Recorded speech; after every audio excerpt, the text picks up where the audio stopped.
Hello दोस्तों। I hope कि आप सब सकुशल होंगे। और आज के इस टॉपिक में हम लोग अनेकों चीज़ को क्लियर करने वाले हैं। जैसे कि आप तो जानते हैं कि झारखंड में अभी एक भीषण आंदोलन छिड़ चुका है। बोले तो खतियान आधारित स्थानीय नीति, वो भी एक डेट दिया गया 1932 के खतियान आधारित स्थानीय नीति। तो दोस्तों आप लोग को आज इस वीडियो में क्लियर करने वाला है कि 1932 आधारित स्थानीय नीति जो यहाँ पे लागू होगा या फिर नहीं होगा, या फिर यहाँ इसमें क्या क्या आगे में रुकावट आने वाली है, या फिर इससे पहले कौन कौन प्रयास किया फिर नहीं हुआ, या फिर कौन इसका विरोध कर रहा है या फिर कौन इसका सपोर्ट कर रहा है, और ये किसी के लिए लाभदायक होगा या फिर हानिकारक होगा, या फिर किसके लिए ज़्यादा लाभदायक होगा, किसके लिए ये डर का चीज़ है, इस सब के बारे में हम क्लियर करेंगे। और एक बात हम आप लोगों को यहाँ पे बताने का प्रयास करेंगे कि अभी जो है कि झारखंड ही नहीं बोलते, झारखंड, उड़ीसा, फिर आपका पश्चिम बंगाल और आसाम का भी कुछ कुछ उस जगह के जो कुर्मी समुदाय के लोग हैं, जिसको हम लोग राढ़ कुर्मी बोलते हैं, इसके बारे में हम लोग को बताएंगे। एक दिन आप लोगों को कुर्मी और कुर्मी क्या होता है। देखिए जो होता है एक तो फिर सबको डाउट होता है कि कुर्मी या कुर्मी यह होता है। देखिए आप लोग यहाँ कुरमी, कोई ऐसा भी लिखता है, फिर ऐसा भी लिखा जाता है कुर्मी, सॉरी यहाँ पे कुर्मी, और एक होता है कुड़मी। तो इसके बारे में हम आप लोगों को बता देंगे डिफरेंस क्या है कुर्मी, कुर्मी और कुर्मी में। और आप लोग एक चीज़ बताने का प्रयास करेंगे हम यहाँ पे। ये जो कुर्मी और ये कुर्मी लगभग दोनों एक ही है, और इस कुर्मी का अर्थ बता देंगे हम एक दिन आप लोगों को। एक अलग वीडियो बताएंगे इसमें दोनों में डिफरेंस क्या, दोनों में समानता क्या, इसके बारे में बात करेंगे। तो दोस्तों आप लोगों को बताने का प्रयास करेंगे जो उड़ीसा या फिर बोला पश्चिम बंगाल और झारखंड में कहीं कहीं रेल तक आंदोलन चला था। क्या रेल तक आंदोलन, इस आंदोलन का नेतृत्व किसने किया, क्यों किया गया। और जो कुर्मी लोग जो है, कुर्मी महातो लोग या फिर जो भी कुर्मी कैटेगरी में जो जो आते हैं, वो लोग किसका मांग कर रहे हैं, एसटी का दर्जा का मांग कर रहे हैं। फिर इसके पीछे क्या कारण है, इसके बारे में हम आज बात करेंगे। ठीक है दोस्तों, चलिए वीडियो को स्टार्ट करते हैं। तो दोस्तों आप तो जानते हैं झारखंड ही नहीं बोले तो हमारे पूरा भारतवर्ष में लोगों को किस किस प्रकार से बांटा गया है। एक जानते हैं आप लोग धर्म के आधार पर बांटा जाता है, हिंदू धर्म, सिख, ईसाई धर्म बांटा जाता है। उसके बाद उसका नीचे जाइएगा तो वहाँ पे कास्ट के आधार पर बांटा जाता है। ठीक है, मुंडा, महातो, एसटी, एससी, ओबीसी कैटेगरी के हिसाब से बांटा जाता है। कैटेगरी के बाद आता है कास्ट के हिसाब से बांटा जाता है। तो दोस्तों आज हम लोग बात करेंगे कास्ट के बारे में। जो कास्ट के जो अभी आंदोलन चला कहाँ पे, पश्चिम बंगाल में, खास करके जो रेल टेक आंदोलन लगभग 6-7 दिन से रेल टेका हुआ है। बोले तो वहाँ से रेल नहीं गुजरता है, यानी ट्रेन नहीं गुजरता है। आंदोलन जो है इसके बारे में बात करें। दोस्तों आप सब जानते हैं कि रेल टेका का मतलब क्या था, रेल रेल यानी होता ट्रेन, उसको टेकना ही मतलब उसको टेकना यानी रोकना, उसको रेल टेका आंदोलन। इसको बांग्ला में बोलेंगे रेल, बांग्ला में हम लोग बहुत उसको रेलगाड़ी हम लोग बोलते हैं, उसका ट्रेन बोलते हैं इंग्लिश में। उसका रेल को और टेका मतलब होता है टेकना, यानी रुकना, रेल को रुकाना, उसको रेल टेका बोले। इस आंदोलन का नाम दिया गया रेल टेका आंदोलन। ये क्यों किया गया इसके बारे में बात करेंगे हम लोग। ठीक है, तो चलिए स्टार्ट कर। जैसे कि आप तो जानते हैं कि हम आप लोगों को पहले बता दिए अभी कि हमारे राज्य में लोगों को किस किस आधार पर बांटा गया है, कास्ट के आधार पर बांटा गया है। एसटी हुआ, एससी, ओबीसी, फिर ओबीसी को दो भाग में बांटा गया ना, BC1 और BC2 में। ठीक है, BC1 और BC2 में फिर आता आपका ST, SC, OBC हुआ, फिर आपका और यहाँ पर BC1, BC2, EWS economically weaker section इसको बोलता हम लोग। तो दोस्तों आज हम लोग बात करेंगे किसके बारे, ओबीसी के बारे में। तो ये आंदोलन सिर्फ झारखंड में नहीं बोले, झारखंड के साथ साथ कहाँ कहाँ हुआ, झारखंड, उड़ीसा, पश्चिम बंगाल में, खास करके पश्चिम बंगाल में। और इस आंदोलन में पश्चिम बंगाल में ज़्यादा होने का कारण यह है कि पश्चिम बंगाल में लोगों का एकजुटता बहुत ज़्यादा है झारखंड की अपेक्षा में। यही कारण है कि वहाँ पे आंदोलन ज़्यादा बृहद रूप से आपको दिखाया गया है। तो ये आंदोलन क्यों है उसके बारे में बात करेंगे। जैसे कि दोस्तों आप तो जानते हैं कि कहीं ना कहीं आप लोग स्टेटमेंट देखेंगे, जो जैसे न्यूज़ में अगर आप लोग ज़्यादा इंटरेस्ट रखते हैं, या फिर अगर आप लोग अपने आसपास के न्यूज़ के बारे में जानने का प्रयास करते हैं, तो आप लोग देखेंगे कि न्यूज़पेपर में आता है कि कुर्मी एकता संगठन हुआ, फिर कुर्मी एकता जिंदाबाद हुआ, फिर आप लोग बोला जाए वहाँ कहीं कहीं दीवार में लिखा होता है देखिए कि कुर्मी को एसटी में शामिल करो। इसके बारे में बात करेंगे।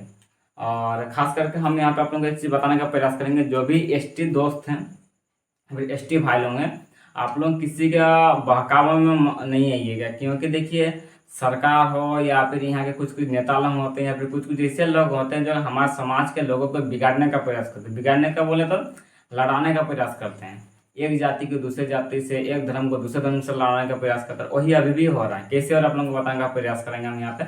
जैसे कि अभी ओबीसी वालों लोग एसटी का दर्जा मांग रहे हैं सरकार से, तभी कुछ कुछ एसटी के कुछ संगठन के लोग क्या कर रहे हैं, कुछ कुछ फोटो वायरल कर रहे हैं, फिर कुछ कुछ वीडियो वायरल कर रहे हैं, और ज़्यादा मत उछलो, है उछलो, हाँ उछलो, यानी देखिए वो गलत न्यूज़ है, गलत न्यूज़ को आप लोग मत फैले। क्यों आप लोगों को बताने का प्रयास करेंगे।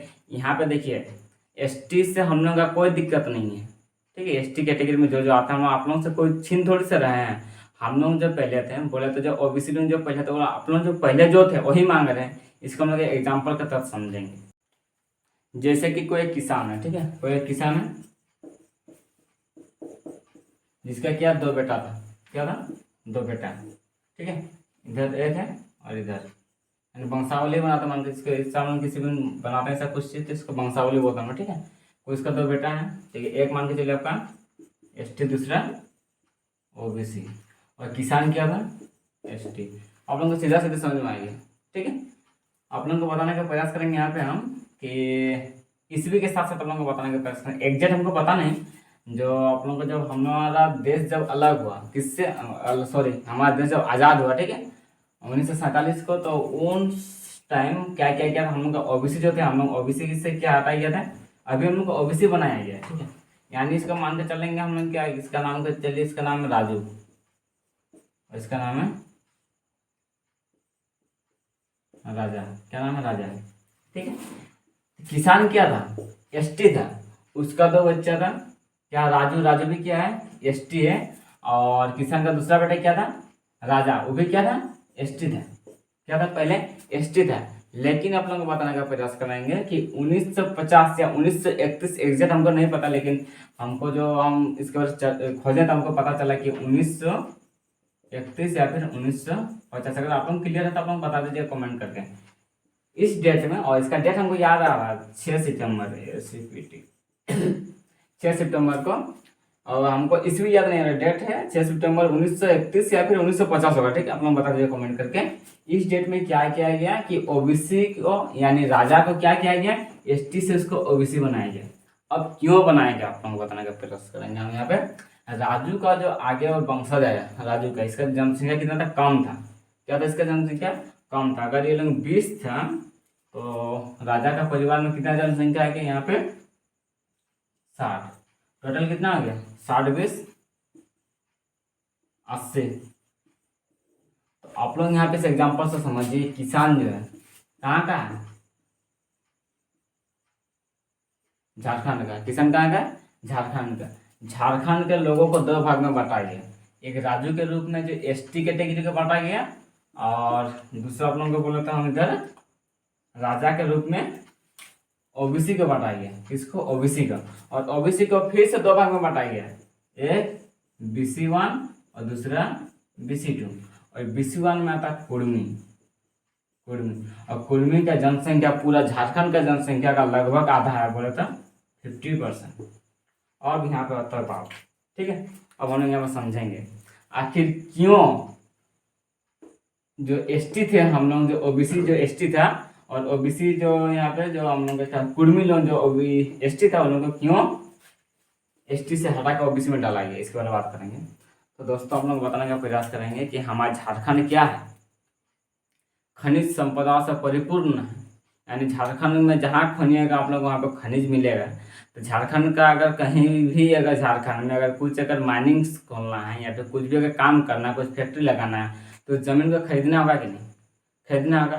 तो अब देखिए यहाँ पे लॉजिक क्या है कि यहाँ का जो बिजनेसमैन लोग है, अब जानते हैं कि टाटा झारखंड में कब स्थापित, 1907 में, ठीक है, 1907 में। तब हम लोग क्या थे, एसटी थे। और आप सब जानते हैं कि 1911 में हमारे झारखंड में क्या लागू हुआ है, सीएनटी कानून, ठीक है, भूमि कानून, ठीक। भूमि कानून का अर्थ समझाता है आप लोगों को। सीएनटी कानून कहता है, ये हम लोग को कौन दिया था, 1907 यानी अंग्रेज दिया था, किसको, झारखंड के लोगों को, बोलो तो कोल्हान के लोगों को। कोल्हान के लिए क्या दिया गया था, क्योंकि अंग्रेजों को पता था कि झारखंड के लोग बहुत भोले वाला लोग, इनका किसी से कुछ मतलब नहीं है, इसलिए झारखंड के आदिवासियों को अधिकार दिया गया था, क्या, सीएनटी कानून। सीएनटी कानून कहता है कि इनका जमीन, यानी झारखंड के आदिवासियों का जमीन आदिवासी खरीद सकते हैं, कोई गैर आदमी नहीं खरीद सकते हैं। इसका हम फिर एक एग्जाम्पल के तहत समझते हैं। आप सब जानते हैं कि झारखंड में जहाँ जहाँ डैम बना है, वो डैम सब देखिएगा आपका किसका जगह है, कुर्मियों का जगह है। जहाँ जहाँ माइनिंग्स खोला है, आप चले जाइए ना बोकारो धनबाद में, वहाँ भी क्या है महतो का जगह पे, महतो बोल कुर्मी की जगह पे वहाँ पे वो सब खोला गया है। अब हम रांची आसपास में देखिए, खूंटी एरिया में आपको कहीं कुछ माइनिंग्स नहीं मिलेगा। क्यों नहीं मिलेगा? क्योंकि उधर ज़्यादा आदिवासी एसटी लोग हैं, इसीलिए वहाँ पे कोई कंपनी जाकर जमीन नहीं खरीद सकता है। उसी का उल्टा देखिए, आप लोग मुरी साइड में देखिए, वहाँ मुरी का जो कुर्मी लोग का जगह है वो खरीद लिया कंपनी वाला लोग। आप जमशेदपुर में जाकर देखिए, सांची बगल में देखिए, वो सब कुर्मी की जगह था, वो सब वो खरीद लिया। चांडिल में जाकर देखिए, चांडिल डैम के ऊपर तो जितना भी गांव जो विस्थापित गांव सब कुर्मियों का था। यही रीजन है कि यहाँ पे क्या किया गया, सीएनटी कानून से। अब कानून को तो गलत साबित नहीं कर सकते, तो कानून को तो बदल नहीं सकते, से कानून को सीएनटी को रहने दिया गया है। तो सीएनटी जिसको इसको मिला था, किसको? राजा का परिवार को भी तो मिला था ना। राजू तक के लिए कम था, ये आराम से 20%। राजा का परिवार को जो मिला था कितना? 60%। इस 60% लोगों को क्या क्या सीएनटी लोन से हट गया। सीएनटी हट गया तो इन लोगों का जमीन कोई भी खरीद सकता है। यही रीजन है कि बाहर का लोग यहाँ पे आके झारखंड में अलग अलग जगह, या फिर यहाँ के लोगों को, भोले वाले लोग थे, पैसा दे के दारू पी ला के, या फिर कुछ जैसा डरा धमका के, थोड़ा सा रंगदारी दिखा के इन लोगों का जमीन हड़पने लगा। यहाँ पे कंपनी हुआ, माइनिंग्स हुआ, डैम बना, और यहाँ के लोगों के लिए बना था, लेकिन इन लोगों को यहाँ से बाहर भेजा गया, या फिर इन लोगों के यहाँ से हटाया गया। तो हम कह सकते हैं कि यहाँ के लोगों के साथ बहुत ज़्यादा अन्याय हुआ। ये वजह कि आज यहाँ के कुर्मी लोग सरकार से मांग करना चाहते हैं कि हम लोग जो पहले थे वही दीजिए। तो बार बार बोलेंगे कि यहाँ के मेरे आदिवासी भाइयों से, यहाँ के आदिवासी बोले तो हम लोग भी आदिवासी, यहाँ के एसटी भाइयों से, जो लोग कहते हैं कि आप लोग ज़्यादा उछल रहे हैं, यही हो रहे हैं, हाँ हो रहे हैं, तो आप लोग को कहना चाहते हैं, आप लोग से हमारा तो कोई दुश्मनी नहीं है। हम लोग जो पहले थे आप लोगों का भाई थे, हम लोग आप लोगों का भाई बनना चाहते हैं बस। या फिर आप लोगों का भैया बोलिए, भाई आप लोगों के साथ रहना चाहते हैं, सीधा सीधे। झारखंड के लोग झारखंड में रहना चाहते हैं, आप लोग भी आदिवासी, हम लोग भी आदिवासी, बात खत्म। क्यों आप लोग एक दूसरे के बात लेके, एक दूसरे के स्टेटमेंट से आप लोग एक दूसरे से उलझने का प्रयास करते हैं? एक छोटा सा स्टेटमेंट आता है, हम सबका दोस्ती बिगड़ जाता है, हम सबका समाज में लोगों के बीच में टकराव बढ़ जाता है, ये गलत है। तो देखिए, हम लोग सबको यहाँ पे झारखंड में आदिकाल से रह रहे हैं, जो भी हम लोग यहाँ पे कुर्मी, यानी इसके बारे में आप लोगों को बता देंगे कि कुर्मी का सृजन कहाँ से हुआ, कुर्मी कौन लोग हैं। आप लोग एक शब्द सुनेंगे, राढ़ शब्द, यानी राढ़। राढ़ क्या है? राढ़ एक सभ्यता था जिसका हिस्ट्री में अब तक कहीं जिक्र नहीं है। इसका बारे अगर कहीं भी अगर थोड़ा सा दिया गया किताब में, तो आनंद मार्गी का जो प्रोपाउंडर है, उसका जो संस्थापक श्री श्री आनंद मूर्ति जी, इसका पिया रंजन सरकार यानी प्रभात रंजन सरकार भी बोलते हैं, उनका किताब में इसका जिक्र किया गया। बाकी किसी किताब में उससे ज़्यादा खास करके जिक्र नहीं किया गया। और आप लोग इस लॉजिक से समझिए ना कि झारखंड के अनेकों आंदोलन को आप लोग कहीं भी खोजिएगा, अगर बुक में देखिएगा तो बहुत कम लाइन में मिलता है। भारत का सबसे पहला अगर आंदोलन बोलिएगा तो कहाँ हुआ था? हम सिपाही विद्रोह का नाम लेते हैं, लेकिन आप लोगों को बताने का प्रयास करेंगे कि चुआड़ विद्रोह भारत का सबसे पहला आंदोलन था, लेकिन इसका जिक्र कहीं किसी किताब में नहीं है। और चुआड़ विद्रोह का शाब्दिक अर्थ क्या है, आप लोग अगर इसके बारे जानने का प्रयास करते तो एक हम वीडियो बनाए हैं, मेरा प्लेलिस्ट में जाकर देखिए कि चुआड़ विद्रोह क्यों किया गया था, कब किया गया था, उसके बारे में बताया गया वहाँ पर। ठीक है, आगे आप लोगों को एक चीज़ बताने का प्रयास करेंगे हम यहाँ पे कि झारखंड के इतिहास के बारे में लोगों को ज़्यादा जानकारी देने का नहीं प्रयास किया गया। क्यों नहीं प्रयास किया? इसके बारे में सोचने वाला, विचार करने वाली बात है। आप सोच सकते हैं इसके बारे में, क्योंकि झारखंड में जो भी से घटना घटा है, घटना बोले तो जो यहाँ पे जो क्रांतिकारी लोग थे, जो यहाँ पे अंग्रेजों के विरुद्ध बोला, अपने जमीन के लिए लड़ाई लड़ते थे ना, तो इन लोगों का जिक्र कहीं किसी किताब में अच्छा से क्या नहीं किया। हम लोग श्रीलंका के इतिहास के बारे में पढ़ते हैं, हम लोग बेल्जियम के बारे में पढ़ते हैं, लेकिन हम लोग का झारखंड के बारे में हम लोग को नहीं पढ़ाया जाता है। इन सब चीज़ों को समझने का प्रयास करिएगा, थोड़ा सा विचार करने वाला बात है। तो दोस्तों, आप लोगों को आज का मेरा जो इन्फॉर्मेशन कैसा लगा, और क्यों हम लोग एसटी का मांग कर रहे हैं, क्यों यहाँ का ओबीसी लोग एसटी का मांग कर रहे हैं, आप लोग जरा कमेंट करके बताइएगा। मेरा प्रयास कैसा लगा बताइएगा। और एक चीज़ जो 1932 से खतियाना वाला जो बात है, इसका हम और एक वीडियो में विस्तार से समझाने का प्रयास करेंगे। ठीक है दोस्तों, मिलते हैं अगला वीडियो में, तब तक के लिए फिर से जय हिंद, जय झारखंड, जय झारखंड।